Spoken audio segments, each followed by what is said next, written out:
পঞ্চায়েত সমিতির সহকারী সভানেত্রী, তার নাম আবাস তালিকায়, নিজে কৃষক পরিবারের মেয়ে, তাই এবার আবাসের ঘর ফেরালেন তিনি।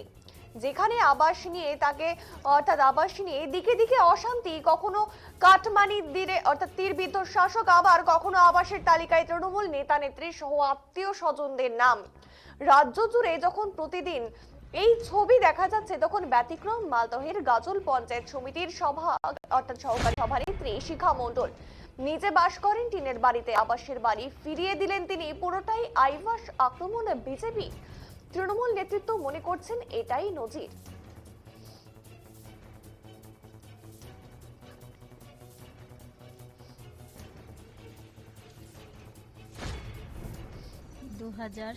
সালে আমি আবাস যোজনার জন্য যে আবেদনপত্র করেছিলাম সেটি তখন হয়নি, কিন্তু 2023 সালে তখন ঘরটি এসছে আমার নামে। তো এখানে তো আমি তো একজন সহসভাপতি, পঞ্চায়েত সমিতির গাজল ব্লক সহসভাপতি পদে আছি আমি।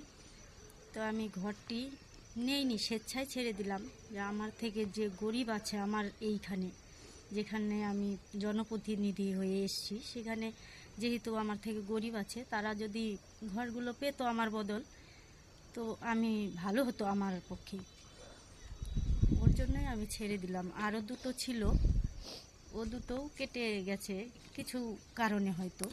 আপনার পরিবারে মোট কটা ঘর এসেছিল? আমার পরিবারে 3টে এসেছিল, 3টেই কেটে ফেরত দিয়ে দিয়েছি। ফেরত দিয়ে দিয়েছি। স্ত্রী ঘর ফিরিয়ে দিলেন আবাস যোজনার, কি বলবেন? খারাপ লাগছে না? না, তাতে আমার কোনো দুঃখ নেই। কেননা আজকে যারা তাকে ভোট দিয়ে দলপ্রতিনিধি করেছে, আজকে এখানকার গরিব দুঃখী যদি পায় ঘরটি, তাহলে আমরা খুশি হব। যে আমরা পাইনি এটা নিয়ে আমাদের কোনো সুখ তাপ নাই। যে আমরা চাই যে গরিব মানুষ পাক। হ্যাঁ, এটা আপনাদের ঘরের পরিস্থিতি ঠিক নেই, ঠিকমতো রান্নাঘর নেই। এখন যেহেতু আমি আমার ওয়াইফ যে দলপ্রতিনিধি, একটা পঞ্চায়েত সমিতির সহকারী সভাপতি, সে যদি ঘরটি নেয় তাহলে মানুষের কাছে একটা বার্তা খারাপ যাবে। যে আমি চাই সেই বার্তাটা যেন মানুষ না কোনো দৃষ্টি আকর্ষণ না করতে পারে। এর জন্যই আমরা ঘরটা ছেড়ে দেব।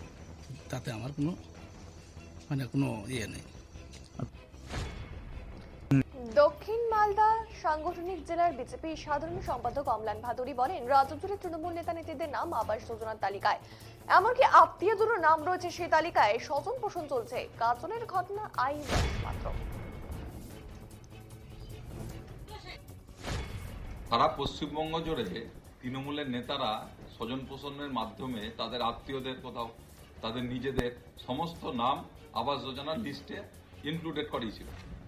কিন্তু এখন সারা পশ্চিমবঙ্গের পরিস্থিতি যা হয়েছে, সেখানে মানুষের বিক্ষোভ এবং সংবাদ মাধ্যম যেভাবে জিনিসগুলো বাইরে আসছে, স্বাভাবিকভাবে তারা তাদের নাম বাদ দিচ্ছেন এবং সেটা ঘোষণা করছেন যে আমরা নাম বাদ দিয়ে দিলাম, এবং সেখানে একটা মহত্ব দেখাতে চাইছেন তারা। এটা আসলে কিছু নয়, এটা কেবলমাত্র একটা আইওয়াস। খারাপ।